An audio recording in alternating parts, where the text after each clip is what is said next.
Okie dokie, boys and girls, it is day 251 of bulking to 75 kilos with calisthenics only.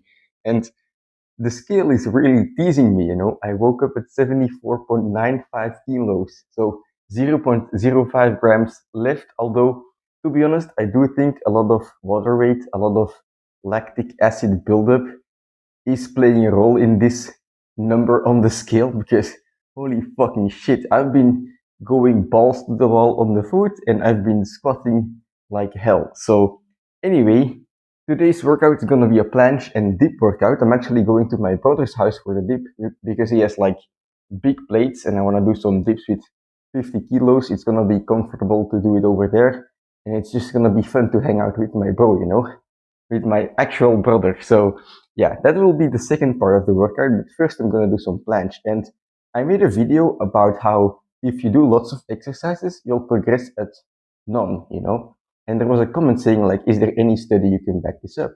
And to be honest, no, I don't have a specific one, but it's just, I speak from experience, whatever you do, even though your exercises might be different, like completely different, right? I might be talking about running and planche, right?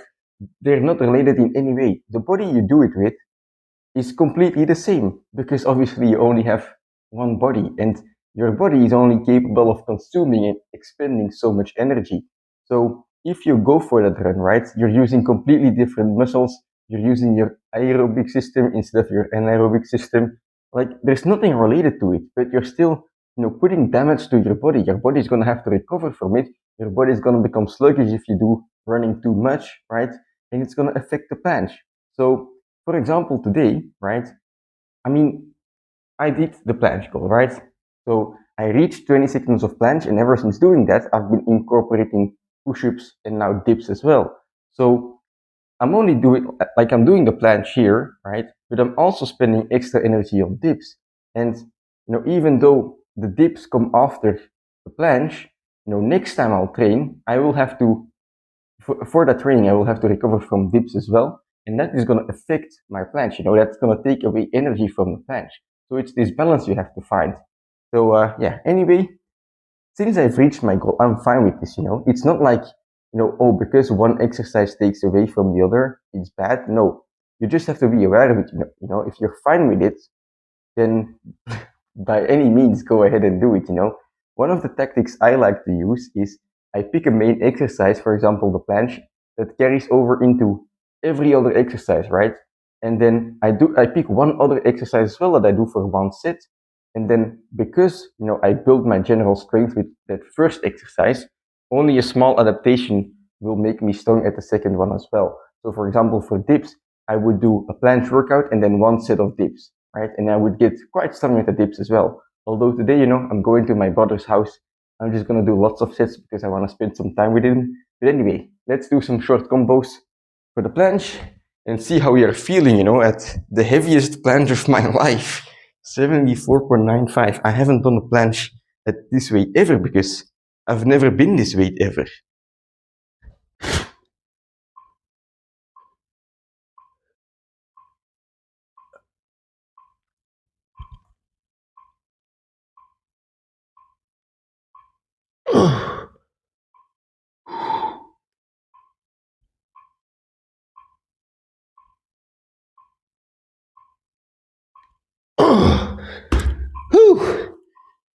That's better than I expected, to be honest. I lost some control, but what I want to do with these combos is, always start with a hold, because then I make sure that I'm still able to hold the planche, and that's my most important concern, Then afterwards, after a short hold of about 5 seconds, I would like to just be able to do very long combos, I've been training the hold for so long and it's fun, but it's also fun to just do lots of movement in the planche and fly around. So, you see these guys these days doing like insanely long combos, 20 push-ups and presses and this and that.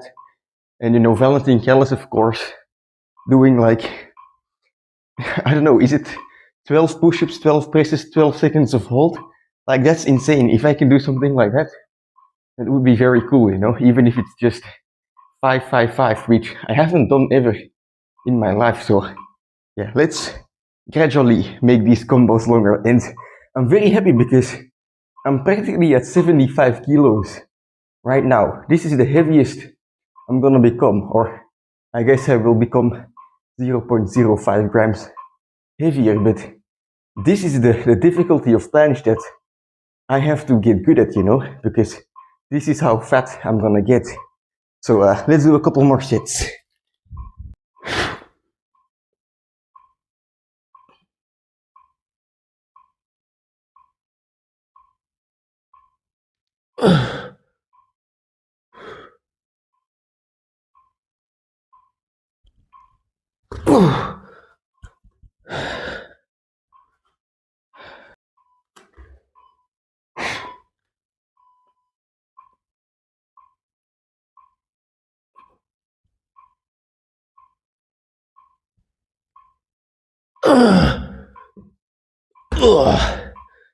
Holy shit.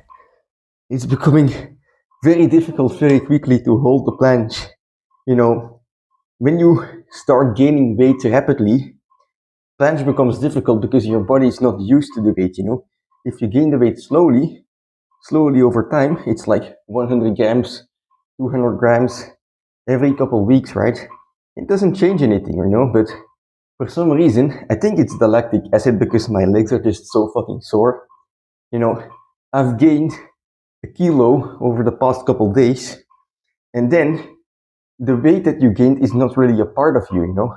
It might be food sitting in your belly, it might be lactic acid building up, but anyway, it's not useful weight. It's not muscle tissue, it's not even fat, which would be better than just being bloated to hell with water. So yeah, stamina today is fucking shit, but I'm gonna try and do one more set, maybe one more press, because other than that, not really a lot is coming out of me anymore. That might sound weird.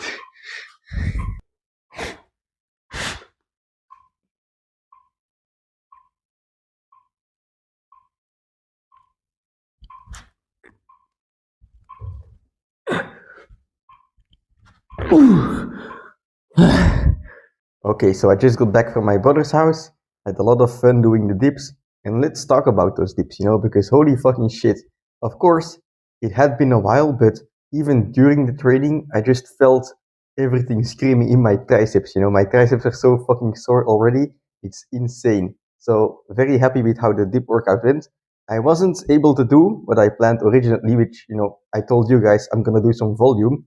I was planning to do 10 sets of 10 reps with 50 kilos, but that was just out of the question. I felt it from the first set, and instead, what I ended up doing was doing 5 sets of 10. But hey, I'm weaker than I thought I was. That's good because now I can get revenge, I can get stronger, and get perhaps, 100 dips with 50 kilos in one workout. That would be something like a nice goal to aim for, I think. But yeah, after those 5 sets, I did one AMRAP as well. AMRAP is as many reps as possible. So I aimed for 25 reps on dips with 30 kilos, and I got them. Like it was my limit, so I was able to calculate it very well, like the goal. But that's it for today's workout with the dips. And like I mentioned in the beginning, I'm now spending energy both on planche and on dips. So the progress on both, especially the planche, is gonna be a bit slower. With the planche, I peaked. I'm now at like a baseline, and I'm quite happy with.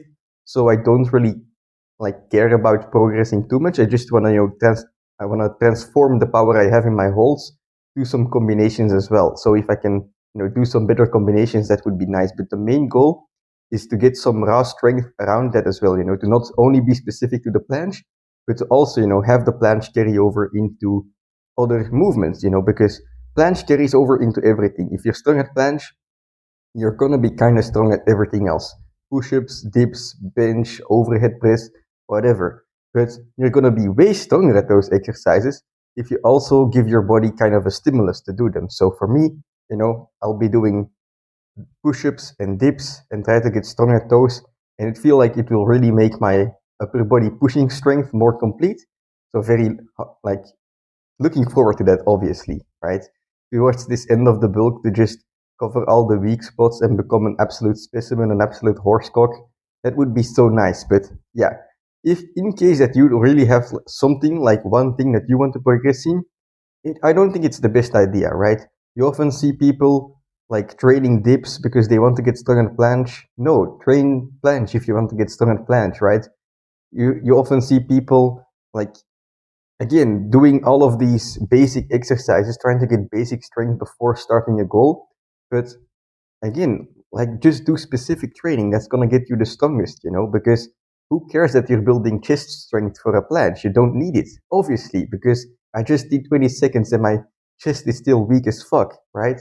So when you're training for a specific goal, do the specific exercise. You don't need this amount of dips for the planche. You don't need this amount of push-ups. You don't need this amount of pull-ups to start training front lever. I mean, some level will be like handy, like maybe 10 to 15 dips or like 10 pull-ups, whatever, right? But it doesn't fucking matter if you can do weighted pull-ups and weighted dips. It just doesn't, right? Just start fucking training and you'll get strong naturally. You'll get strong at the front lever and the planche. And the good thing about those exercises is, well, like I said, they carry over into everything else. So if you want to get strong at both the planche and the front and the both the planche and dips, or both the front lever and pull-ups, first do the planche and the front lever, then afterwards do like maybe 1 to 3 sets of of dips or pull-ups, because planche carries over into dips, front lever carries over into pull-ups, but vice versa, not as much. So you just have to give those skill-based exercises the priority, in my opinion. But anyway, yeah, enough yapping. That's it for today's training, and I'll see you tomorrow for pull day. Yes.